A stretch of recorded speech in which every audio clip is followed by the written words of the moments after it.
He's great. One of my all-time favourites. Is it? Yeah. Oh, speaking of all-time favourites. Mr. Green. How are you? Good to see you. You all right, mate? Moxley, all right, yeah, mate. good, man. Yeah. He's been here for 2 seconds and you're ripping him out about his green top. I like it, though, mate. I like it. What's wrong with it? I'm nice taking bit the of mickey colour. out of him, All yeah, colours. honestly. Nice pastel colour. Yeah, it's beautiful. Hey, can I offer you a lovely little... I'd love some, yes. Little tipple. Yes, please. Let's Oh, start. mate, you're a lucky boy. Fill it up to the top. Gently. Or can you aerate it a little bit? Aerate it a bit. Look at you. It's had a fair bit of variation. Oh, go on then. I'll have a bit more. Thank you, mate. Buffalo Trace. Actually quite hard to believe. I like this stuff, mate. Cheers, Mucker. Can you cheers a whiskey? Yeah, absolutely. Cheers. Bottoms up. Bottoms up. You managed to slip onto Millfield? I was supposed to be playing right this minute, Oh, really? but I'm with you. Oh, you've won the lottery then, haven't you, really? You can go and play 9 holes there, can't you? Huh? You can go and play... You can do like a little quick loop of 9 there, because it's 2 loops, isn't it? It's been and gone. They've pulled the plug, mate. Have I did it all for you, mate. All for Buffalo Trace. You owe me one, Buffalo.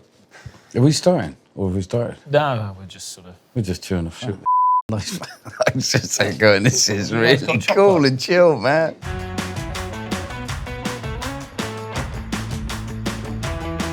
There's kind of green jackets everywhere. First day, I think we turned up in our rental car, and I got told we would appreciate if that car didn't return to the property. You weren't winning. Between your ears, I'm thinking, what is this dude doing? They dangle a bit of cash in front of you, a bit of muchacho. Yeah. I think it's hard for me to say I knew what I was signing up for, because I actually didn't. No, I not honestly many did.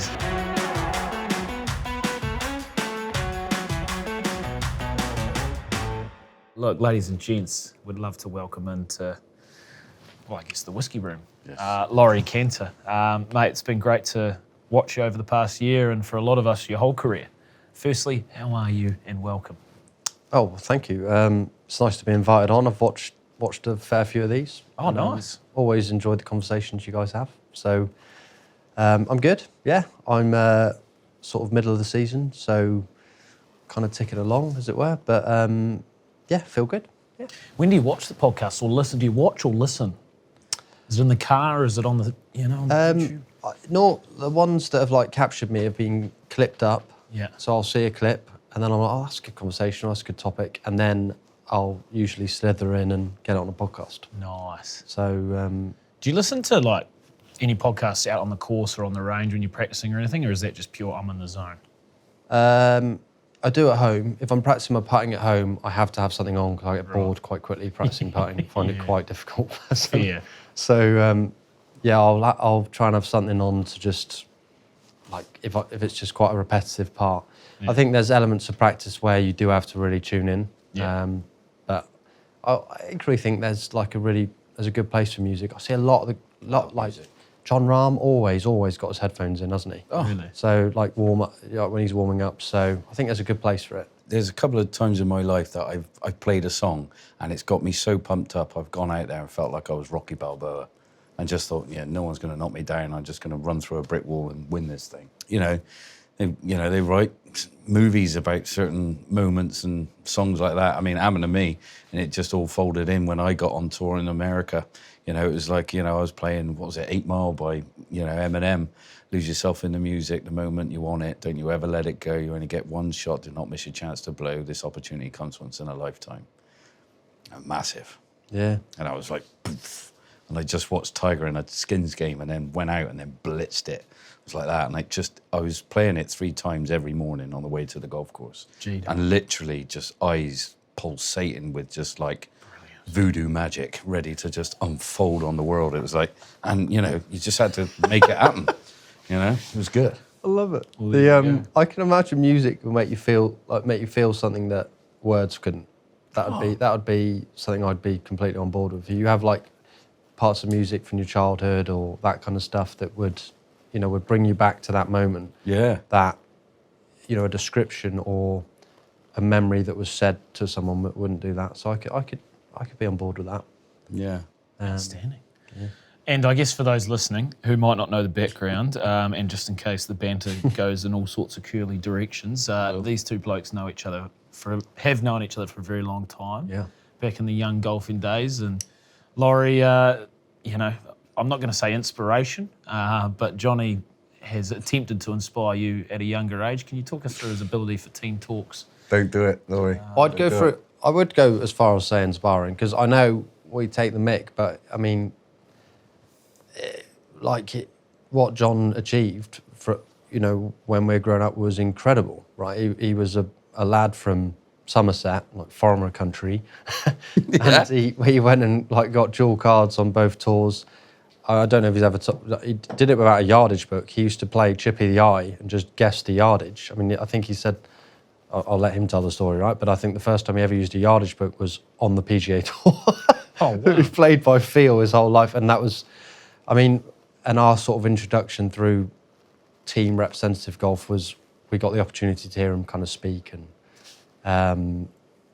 at a Somerset dinner, and it was kind of aimed at the guys coming through trying to break it into the men's team golf. I've got kind of two abiding memories of it. That John walked in the room, and the first person he greeted was the Somerset chairman, who was Graham Yates, who actually went on to become English Golf Union president. And John went to shake his hand and then sack-tapped him. So he's like... So what did I do? He sack-tapped him, just do the old... And yeah, so he's kind of suited Summer up. drive to the Something gonads. you would do. That's something you would do. I think the boys in the team, were sort of immediately thought one of the lads, and then just gave a sort of fairly full-blooded idea of his kind of psychology in golf, and it was great. It was really inspirational. I think when you're growing up, if you're trying to be a golfer, you get really small little windows and insights into people who play. So and we had that. So This can be edited, so you can say a line, because you've told me the line. You're allowed to that swear I on this. said. You're allowed to swear on this podcast. Well, it was directed mainly at Gloucester, who were like our main rivals, and he just said, "You just got to eat those." This is quite a straight-laced dinner in terms of where we're all suited, that we're wearing. You've suit and tie. We're wearing the. And I love Gloucester. Wearing They're on club my ties. doorstep, but it's it was just a motivational speech. Oh, that's great. It's good, but it's stuff like that makes us. I mean, you've come through all of that. You've come through, turning pro. When did you say to yourself, right, I've done all this, and now I'm going to have a go at turning pro? Ticked every box I could. When was the time you thought, right, this is it? I'm going to chance myself at this? I felt like I was always playing catch-up because I started golf, I guess, relatively late. Yeah. And so Because you're into your tennis as well, right? Yeah, I really played tennis till I was 14, and I'd played on the par 3 and stuff. But I kind of really started golf at 14. I got to scratch pretty quick, but I was never getting picked for Somerset teams. I was always felt like I was playing catch up. So then I finished school. My parents just gave me a year to play golf. They said, "We'll fund you to go and play amateur golf." And Was it a bit like what my mum and dad? They just said to you, right, you're good at both. Which one do you prefer? no, I wasn't good enough athlete, I don't think, to be a tennis player. Like, I was a really good junior tennis player, right? Yeah. But there are levels in life, and it was Yeah. just, looking back on it, it wasn't like I could have persevered and Right. done something in tennis, but I wasn't going to play. Okay. I think Fair I enough can then. kind of say that. I feel. Yeah. So it was more just probably pragmatic part of it. It takes up tennis is a big commitment for younger kids as well. Like, I was in a place where I was going to have to start giving up parts of my education to play more tennis, like early starts before school, after school. Right. It's quite a lot for 13, It's a 14, lot, 15-year-olds man, to take up. Whereas golf's, it definitely is a bit more of a sort of an evolution with players.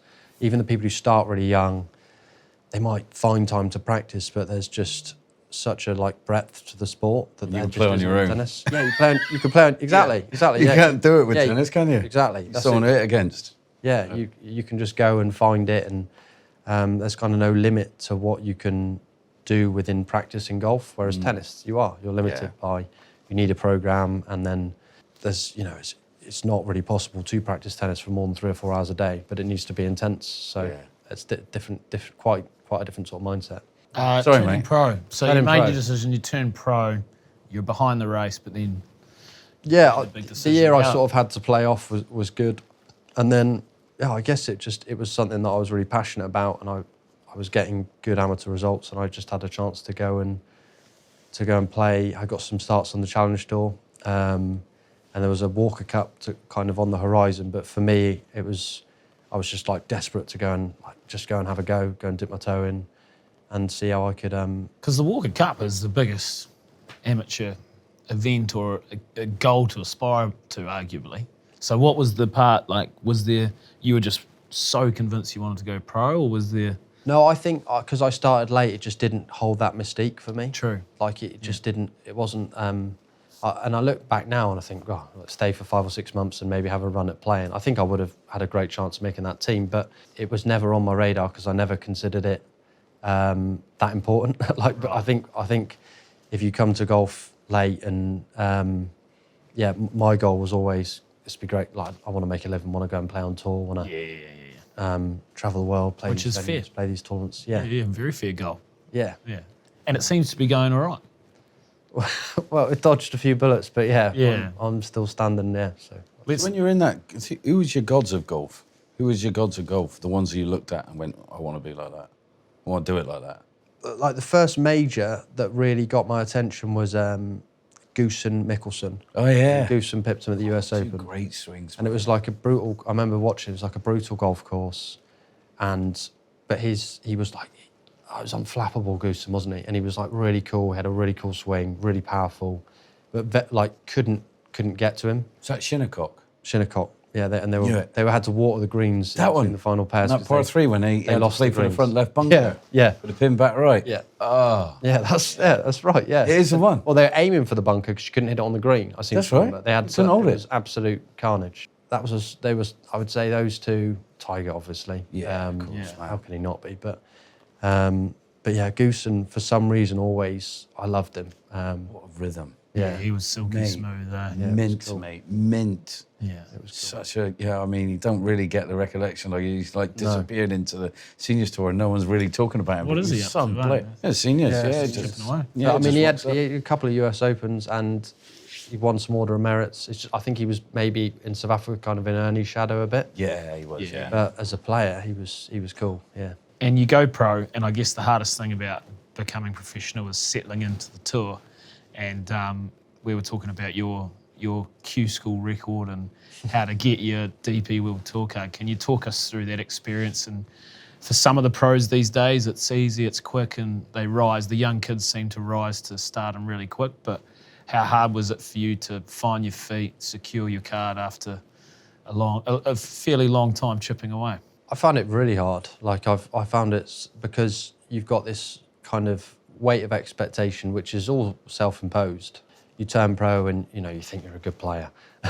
Like you think I was 5th in the world or whatever I was as an amateur. Like I'm going to go play and then you don't. You don't play. I was playing on the Challenge Tour and I think my first year, 7 or 8 starts. I seem to remember I made almost all the cuts, doing fine, but didn't have that week. Then all of a sudden I'm kind of in this, you're nowhere really, because you've gone from playing amateur golf where it's amateur golf, but you're getting 30 events a year and there's always next week to, you don't know where you're going to play. Right. You don't really know how you're going to afford it. You've got all these kind of different things that come at once. And so I really, really struggled the first 2 or 3 years. I look back, my golf wasn't necessarily that bad, but I wasn't like mentally wasn't right to get me through it.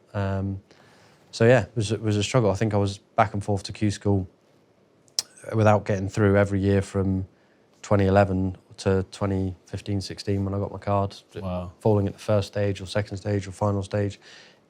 It was always slightly improving, if that makes sense. Like I was always doing a little bit better. Yeah. But in the big scheme of things, still kind of drowning really. But managing to stay going really from the fact I didn't have any proper responsibility in life. I lived with my parents until I was 26. Luckily, they were very. I'm very fortunate. They never imposed any sort of pressure on me or they were happy to kind of help and support where they could. Yeah, nice. So helps. Wow. Yeah, unless you are that Rory McIlroy or Ludwig Aberg of this world, like you need the support structure you have is like so important for moments like that, you know, especially. So yeah, I was just so lucky to have that, really, to be honest. Yeah, brilliant, mate. Because you, like 4 out of 5 years you got through final Q school. Yeah, so from once I sort of It's cracked it in insane. 2015, I got through 15, 16, 17, doing slightly better on the tour every time, not well enough to keep my card, and then 18 lost my card.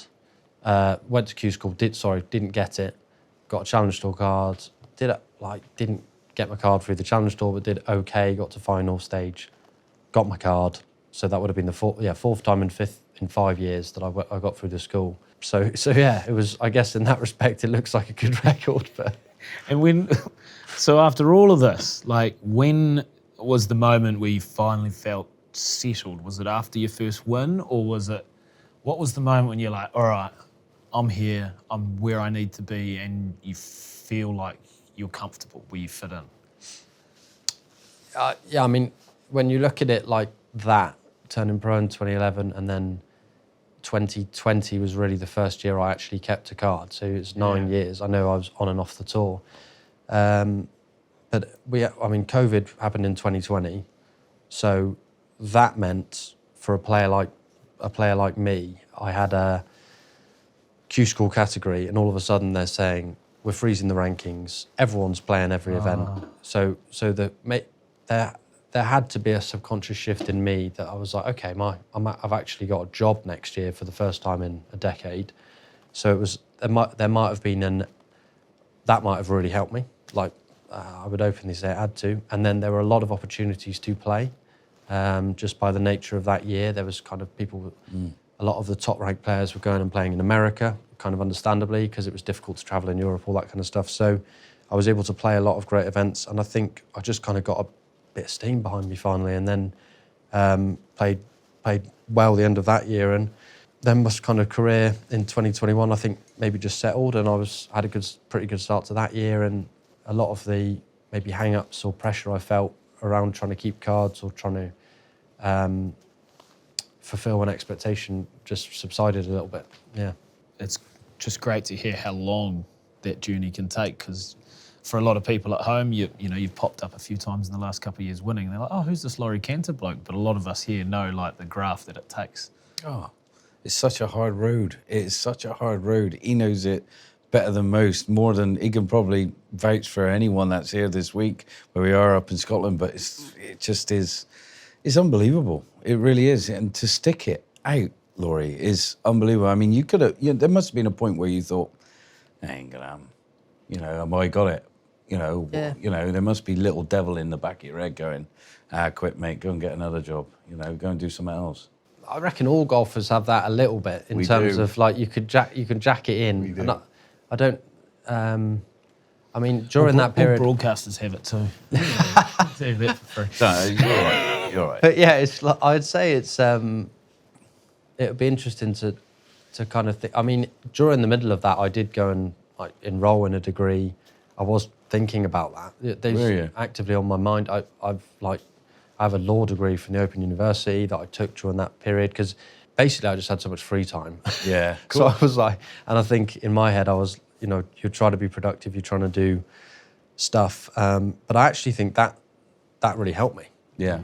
That took pressure off because there was maybe an element of I can do other stuff, other things involved in golf. And I think that's quite a healthy perspective to have. I think any time you get really bogged down in anything you do, it can be stifling to. But deep down you're really bloody good at playing golf. But there's loads of really bloody good people who've never played on, who've never played on TV or never, and that's where you've got to be mindful of like the opportunity that I was given by like people like my parents or a couple of sponsors who've stood by me the whole time, and without that, that is basically your what is the difference? Because there are so many people that miss out. Like, they'll be jumping at the bit to listen to this. Like you probably can't pin it down or put something on it, but like, what is the difference between being a bloody good golfer, and being a good professional golfer? Like, Like, I think the travel. margins are I think tiny. the travel's way like the travel element and the lifestyle is a lot different and more tough than people imagine.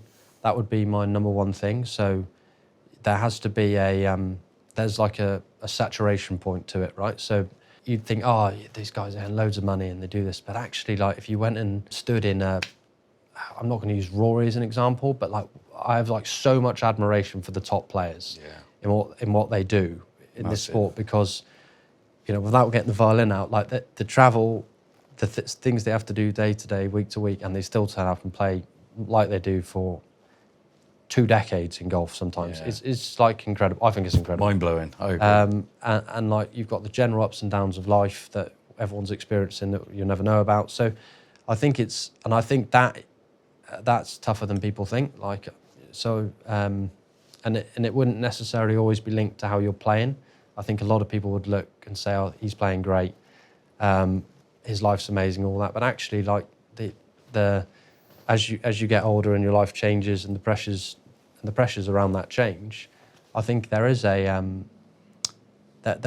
like a kind of a point where probably everyone thinks, is this like worth it? Ultimately, is it worth it? And if you don't feel like you're in that point where you're like it's financially doing what you need it to do, or you don't feel like you're playing like you can, a lot of people say it's not. I can do something else and enjoy my life a bit more. Yeah, the kind of nature of the sport is there's so much ups and downs, and it's like when getting the spirals up at the right time, and that there's a bit of luck involved in that. It's just, that was my word. There is a bit of luck. Yeah, I went on a long time. I could have just said it's luck, but it's but it's true though. there's a bit of nuance and a lot of luck. Timing probably is one as well. Oh yeah. If your time your run's right, or you're the right event, everything, it's like got to be in the right spot at the right time. Where did the penny drop? Where did the tide change for you? Why all of a sudden now handling pressure better than you did before? What happened? I know it comes through experience, possible wins. Probably asking the question for you, but is it family? Is it moving away from what was normal, say in Bath where you lived? Was it, getting married, having babies? What was it?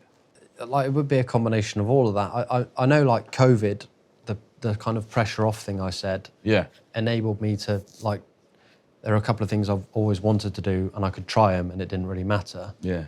My wife lost her job in COVID, so there was a little, and she was our mortgage payer, very much so. Like, you don't even have to look at me to figure that out. Girl. So like that What a changed wifey. stuff, but and at that point we decided our kind of big link to the Southwest was her job, and then we were like, let's go up to sort of Surrey, golf country, bit easier travel. Let's do that. Yeah. Let's do that for a year was the plan. We rented somewhere for a year and gave it a go, and that was good for me. Like that. Is that playing with better players as well? Playing with better players, playing at great golf courses. Yeah. Like you're nearer the airport, and also like in Bath, it was like I was the golfer from Bath. Whereas you go to Surrey and like no one has no one really cares or has a clue, and you just. So I think that was probably good for me. I think I worked with some kind of great people at the time who were challenging me a bit in COVID, which I think was. I think I look back on that and I think what you need. They brought me. They just. I remember I was working with a psychologist at the time. He's still like a friend. He's called Carl Morris, and he basically said to me, what do we see as your main problems? You tinker with your swing too much and you do this. And he said to me, when you go back and play, why don't you stop practicing on the range? Just do all your practice on the golf course. You can warm up on the range. Go and do everything on the golf course.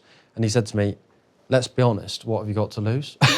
Because he was like, your results are crap. Great, isn't it? That's great though, isn't it? Like, go and truth. play it. You're not going to play any worse. And so like, I think that's like fantastic if you get someone who can be that honest and they've got nothing to lose. So, and they're sort of challenging you. So that, and that's something I've tried to stay true to a little bit. I definitely mess around with my swing a little bit less, and if I'm hitting balls, it'll be with my coach, and that's kind of the time to do it. But I won't mess around too much outside. So you haven't got such a scatty spaghetti brain going on. It's very more clear, one-dimensional. See it, hit it, do it. Yeah. Nice. Yeah. Like that philosophy. Brilliant. Good. Well, and then speaking of breakthrough moments, let's go to Germany, 2024. You beauty. Par 5 last. Woo. Butterflies. Over the line, what was your, first and foremost, what were your raw emotions finally getting that big scalp on the DP World Tour? I felt like really calm all day. I was because genuinely felt Real calm. real calm all day. I was playing really well, like especially tee to green. Froze a bit with the putter, but it was fine. Like because I was hitting. I felt like I was tee to green stuff was like good enough to sort of carry me. Yeah. And then right at the end, kind of, had a little lead and hold these two like quite long putts. So that was a huge, and it did sort of take the pressure off. But in terms of how I felt, it was like Tim Barter asking me questions was then you're like, okay, I'm a bit more in touch. You're probably suppressing a little bit what it means and what it feels. And then he's like 11 years on tour and 155 events or whatever he said. And then you're like, it has been even outside of that, it was kind of a fairly long road to get there. So Tim has that effect on you, mate. yeah, he's good. He can pull the right strings, can't he? Yeah. So I think he eked a couple of tears out of me, which was okay. Yeah. Nice. And then to obviously back it up a year later, it kind of gives you that nice bit of rhythm and momentum in your career, doesn't it? How's that built your confidence now to this season and to major championships and all of the above? I think once you win, you get out of that pool of people who haven't, and then naturally you're looking at the next thing you can do. For me, the start of the year I had this year, where I was kind of challenging for a lot of events and got myself top 50 in the world, that kind of stuff, I wasn't something I was really going for. I just was playing well, and then it happens, doesn't it? Like it's not. I'm not like someone who sets a goal and says I'm going to play this tournament or do this or win this many events or try and qualify for X or Y. I've tried to be like quite an in the moment sort of person. One ball at a time, one shot at a time. Yeah. I mean, maybe not that boring, but like. I know, but I'm trying to put it right into black and white moments. You loser. I know. I wasn't like that, by the way. Revolutionary line. Definitely wasn't next like shot, but but I think the Maybe more not that boring. close. Love it. The best part about golf, if you could speak about golf when you're playing well, is you can go on these little journeys with a feeling in your swing or a feel in your putting, and it's quite that's the really exciting moment as a pro, because you think how good actually am I, right? But because I think until you get in that sort of spiral, and then your confidence naturally grows and you're a bit less phased about it, or there's a whole multitude of reasons, I think, why you begin to feel more comfortable. It might mean a little bit less, or it might mean a little bit more, but you're able to know how to control that. Yeah, and I think, and then naturally you understand a bit more about your swing or a bit more about your traits under pressure and all that kind of stuff. So it enables, and then I think you have the ability to go and play great events and see, when I'm at the best version of myself, like how good am I?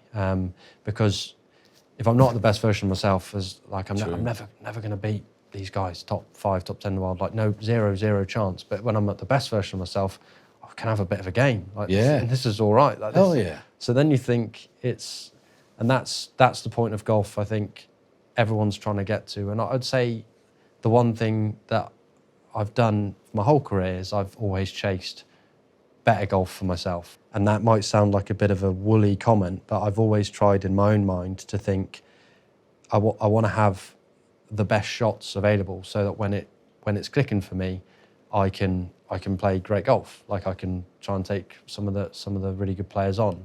Which I think sometimes that kind of search can, you might have been better saying, right, I'll stay in my lane and chip away with my 275 fade down the middle, but I'm trying to chase the 290 or the 300 in the air type deal. And the way the golf is kind of evolving, like all the young kids who are playing and stuff, I think that pushes everyone forward to keep trying to improve, looking for better shots, looking for a kind of better all-round golf game. Because I had a moment, this is going back a long way now. And this is going back to what you alluded to a little bit later. I watched you with a plethora of amazing players around you, and they're all out here on tour at the same time with you. On the, third tier, it was the Europro Tour, and then, you weren't winning. No. And that shocked the hell out of me. I'm watching this guy on a range stripe it, And I'm just thinking, insane in the membrane, insane in the brain. I'm thinking that song's coming to mind again, but it's just between your ears. I'm thinking, what is this dude doing? Man, this man's got it by the short and curlies. You know, he can get over the line here and get off here onto the Challenge Tour, get himself, you know, way out in the distance. But you never did, and then all of a sudden it clicked. Yeah. How low were you then, and how did it get you? Where did it get you? What did you learn from it? It's all relative because, for example, the Euro Pro, I do look back, and the ironic thing is, they're some of the best years of, like, some of the most fun I've ever had playing golf. Yeah, you get in the car on a Tuesday morning. Yeah. Fill it, like, you know, I had a Citroen C2, which was a tiny little car. It used to be about 4 of us in there with 4 sets of golf clubs. Like, we'd bundle up to a track up north, and Yeah. it's like, You ever sleep in the car?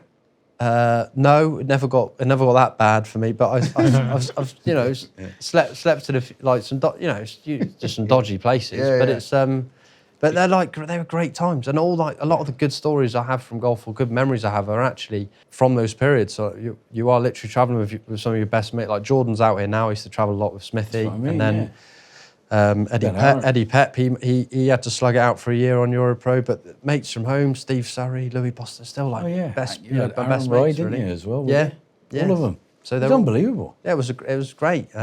So it's, when you say, like, you know, you're looking back and there were low periods, and, like, the irony is they weren't necessarily that I had so much fun doing it, but it was just not what I'd wanted to do. No, Like, really, not just probably the learning curve not you what my had to heart take. wanted. But yeah, but it's like, I try with, you know, it's part of the process. But equally, Exactly. I wouldn't really swap those years. They're fun. Like, they was genuinely fun.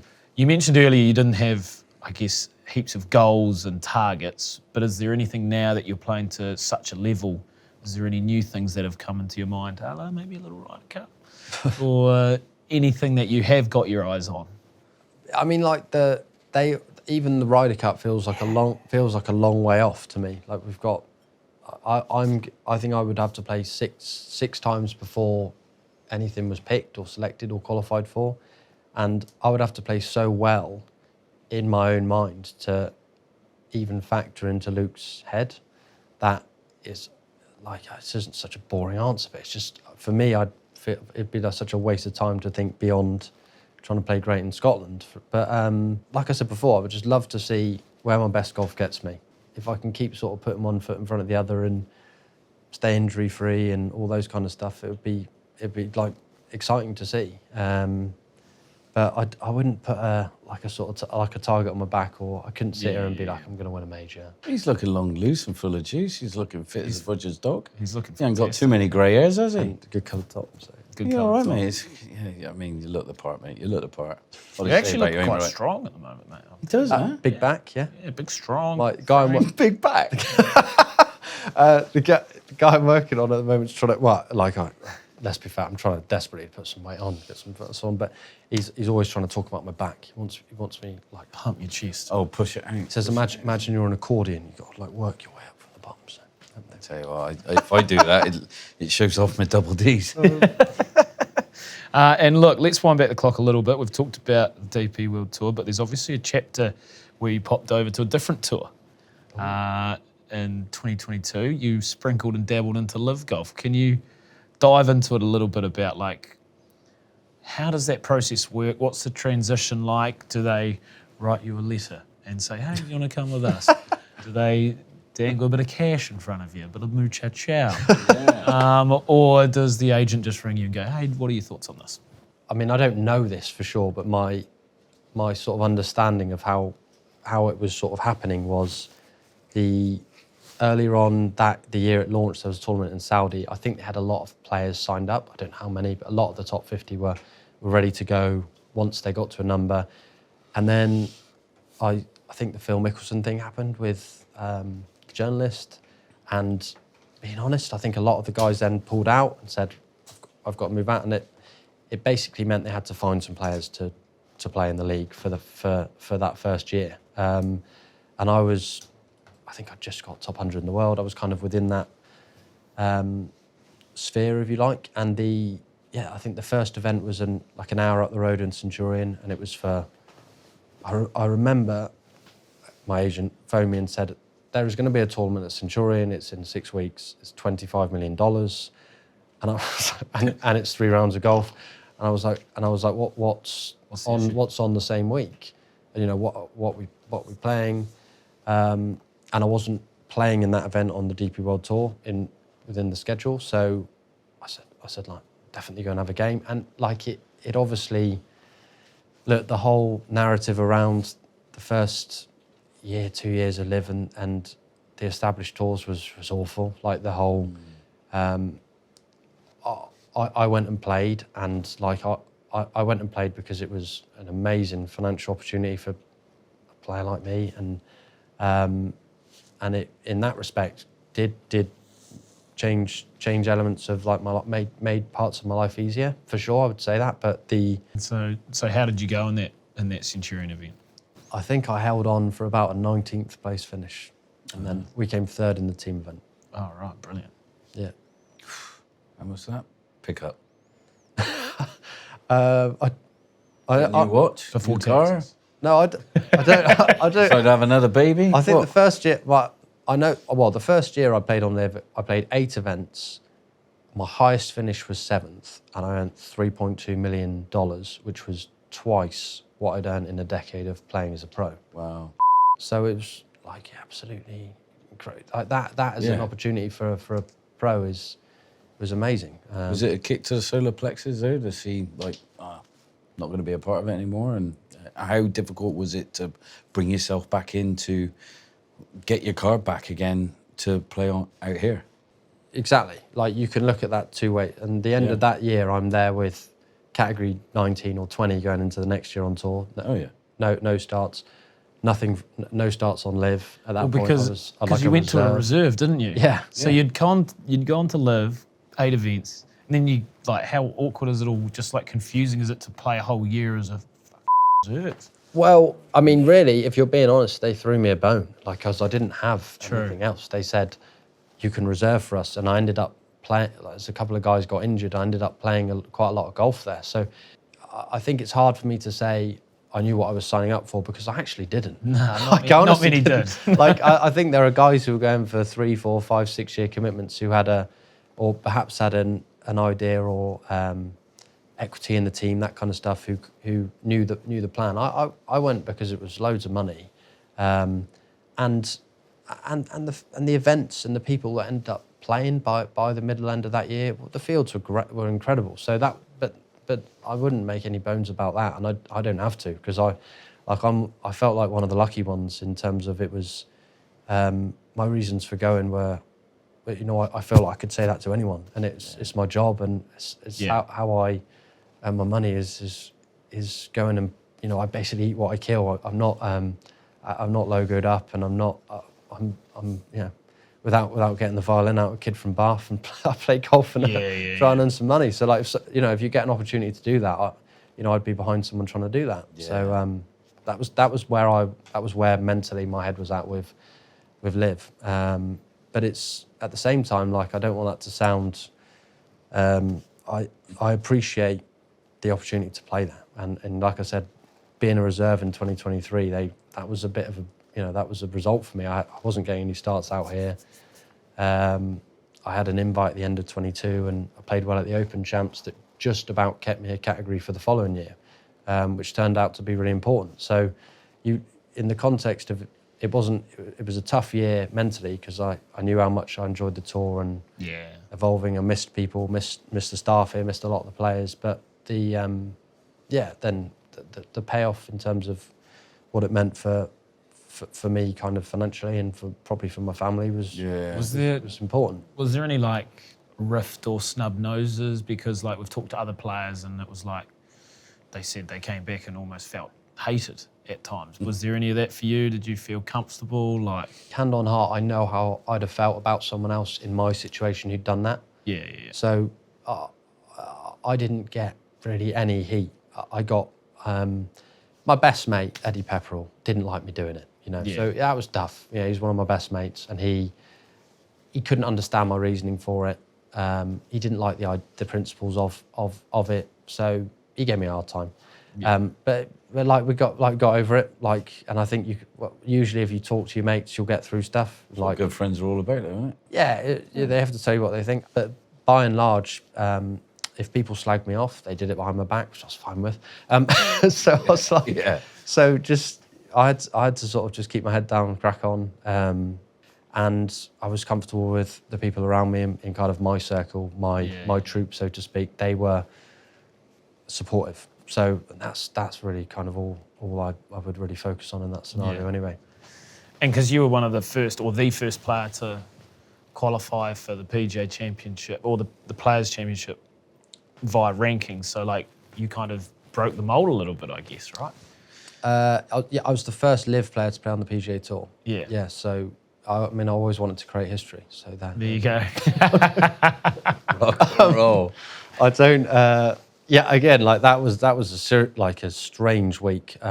Normally, you might get one or two people wanting to speak to you, and there was literally loads of journalists who wanted to speak to me all of a sudden. Like, and I was like, "There's How nothing." did you handle that? Well, no, but I just mean they all wanted to just.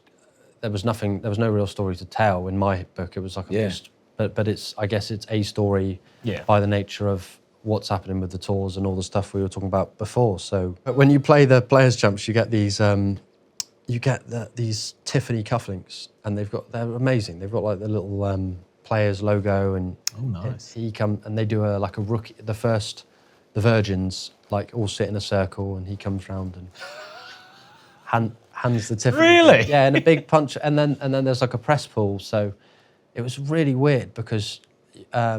I had like a bit of a pack of journalists, which were like 9 of them with their little recording things in your face, and then Jay Monahan kind of teetering around with his Tiffany boxes and his assistant being like, "That's Laurie Canter, that's the live guy." Don't give him one. So Really? yeah. So then, but no, he's my whole experience of playing there and the events I've played that side have been awesome. I mean, you ready to jump ship? Like, meaning in the sense of, one, taking all your stuff, heading over, over the Atlantic to America. If you do qualify, I'm not going to count your chickens yet. There's a lot of golf to be played. Mrs. Caddy Max, who's been a lifesaver, what a great guy. I remember seeing him on the Europro. You had a great bond, played, England schools together? Yep. Mentioned earlier. I mean, all that, if it does make the move, what preparations you got in store for yourselves if you do make that move? And where would you live? Where would you base yourself? Are you going to go and join Matt Fitzpatrick at the Bears Club and rub shoulders with Jack Nicklaus? I don't have a huge desire to move to America. I've got two daughters who are both 2 and 9 months. It's just different. It's their lifestyle's different. Would you have said this 7-8 years ago? What with? No, like if you were going, would you 7-8 years ago? Would your mindset be the same? I reckon the 10 card thing on this tour is like an unbelievable opportunity for the players, right? I would have to agree with that. I look at it and I'm like, you get 10 guys and you get this chance to go over and play the tour, and you not only get that, you get an absolute free roll of the dice, because if you don't play well there, you just come back and play with a great category here next year. So you're in this kind of golden period of your life, and I think it's really well suited to someone who can go and fully immerse himself and that as you get older, and that just becomes harder. Like if you have a family and you have more considerations, and then you think about your own well-being and happiness within all that. It's just probably moving for me to go and move to golf country in America is a massive change. Like huge change. So I potentially thinking about moving. I would potentially think more Middle East or we play a lot there in as part of the DP tour, and I feel like kind of close links with Europe and the Middle East. I kind of love those areas. But I mean, I experienced both. I was fortunate, but like I look at DP World Tour and I see the expanse of different golf courses, different cultures I get to witness, and how I've grown as a person. I'm still a nutter, of course. But like, you're the same. You're from the same county, even though we speak differently. You're posher than me. I'm a little bit more rough and tumble. Can you hear it? Wouldn't have picked. Really? Yeah. I'm a more ooh-ah, and he's a bit more. What? So you're a Bath fan as well, aren't you? Rugby fan. He's going to get knocked out. Bristol. Is he going to get knocked out? Bristol, isn't he? His mate's Matt Banahan, by the Who way, are- who's a 6'6" monster. Yeah, he's a big lad. Full of tattoos and could run through a brick wall backwards. What are He's you that trying to? Are big. you trying to scare me? Yeah, I am trying to scare. I know. All right, you're Mr. New Zealand, Mr. All Blacks. All right. I got the best of the bunch. But no, all right. I'm a Bristol Bears fan through and through, and he's a Bath fan, and they won the title, didn't they? And rightly so and all. I could see you as a rugby player, actually, man. You just fill out a bit. I reckon Just it'd be- about Just too 30 skinny. kilos You know what too I mean? I'll light, just yeah. break you with No, a well, finger. like you look at Damien McKenzie, you know. Oh, yeah. If he's a foot shorter than me and probably still weighs more, doesn't he? He's No, he's tiny. He is tiny. Yeah. Yeah. Oh. You'd eat him for breakfast. What is rugby for you? Just your favourite outside of golf, or probably even more than golf? No, I Like, prefer rugby to golf. Yeah, I think I like it as a sport, as a sporting spectacle. That's great. Team event, huh? It's gladiatorial, isn't it? It's like it's proper it's one gladiatorial. of the only things where they can still. There's like some genuine violence. Yeah. I love it. I love it. And you love a fine wine as well, coffee, wine. Yeah, you've picked this straight out from my. Hey, coffee, wine. Yeah, I think my European tour bio says something massively cringe like. Yeah. Never Loves- been a concoction. Loves coffee, wine, and skiing. It's like sound more like a toff. Coffee, wine. Yeah, well, I like coffee and wine. Cheese, I mean, wine. Oh, coffee and wine. yeah, not Or together. Just, well, I was thinking, what? No. Like just it would be like it would be like a Bloody red heard something wine and so, yeah. So that's How what did you celebrate? How did you celebrate your wins? Your 2 DP World Tour wins. Was there any sort of let the hair down moments there? I had the first one. We were going straight to another tournament. So we were me and Max, my caddy, were on a period of like this is going to sound so boring for a thing, but we were going for a period of not drinking. So we're having like alcohol-free beers during the week and stuff. Okay. And then we got to Sunday. I was like, do you know what, mate? I feel so good. We'll stick with that. But then, we ended up drinking, which is fine, which I think is fair.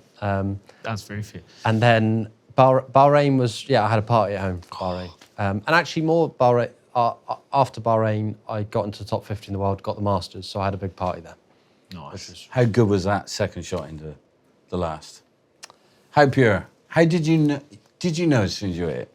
I was thought that about the first. Masters or Bahrain. So Masters, I was Bahrain, man. nine Talk over about par wins, going mate. I to the thought last. you were talking about the Masters as Well, well. that's my bad. Plus 9 going up 18 on Friday. No, that's I why was I like, I didn't. think That's I why hit in the didn't- right trap. And Cheers, mate. Like hell, I was going to bring up the Masters. I know the result. I'm not going to bring that up. I'm talking I'm about gonna the bring that up. positives here. Plus 9. Insane. plus in 10 the actually. I membrane. started the last.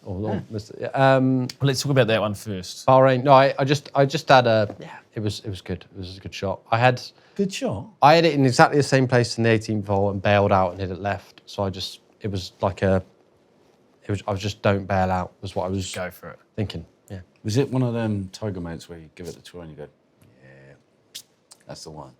It's not a Tiger quote, but still the coolest thing in golf is the guy who's the player who said be the right club today. Be the right club today. L. Be Sutton. the right club. L. today. Sutton. That's for me one of the Players' Championship. iconic lines.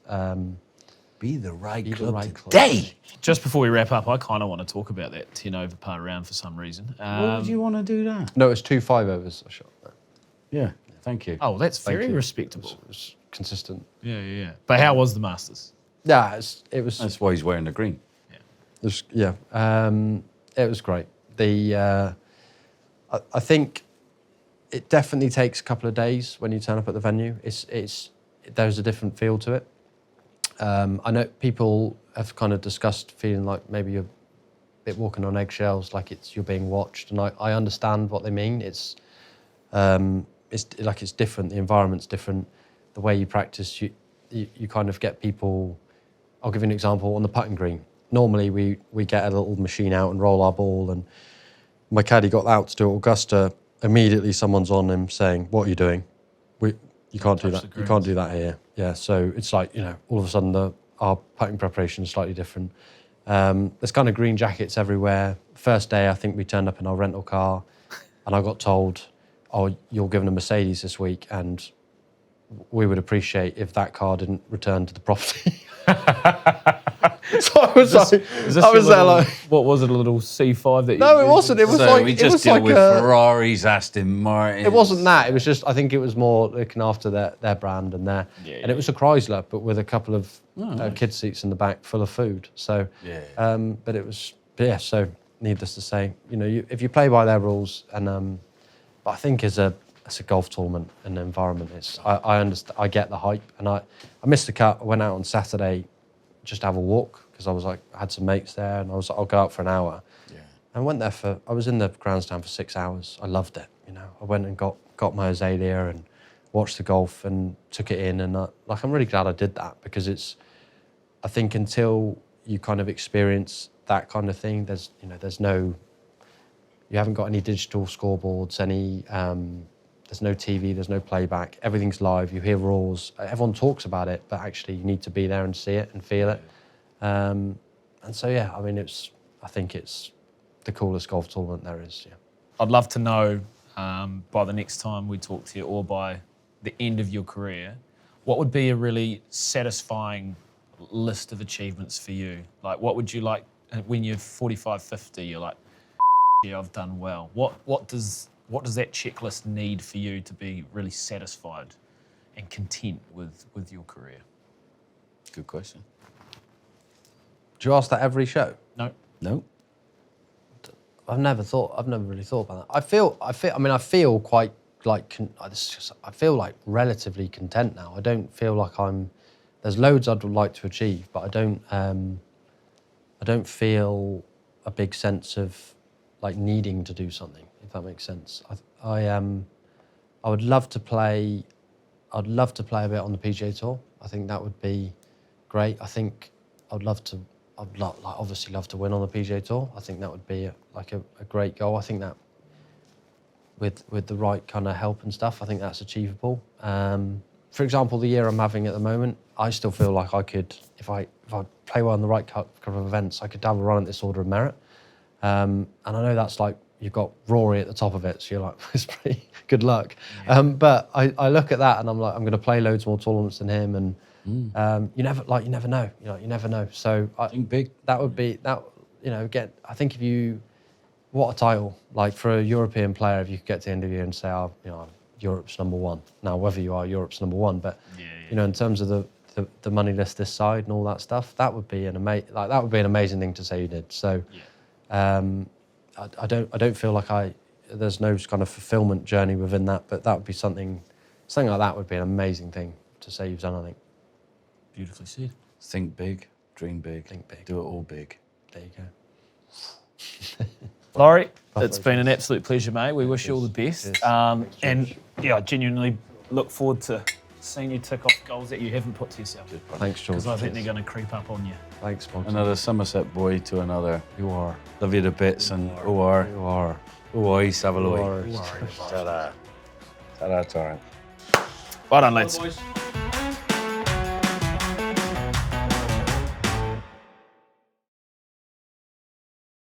To watch another DP World Tour video, click here, and to subscribe, click here.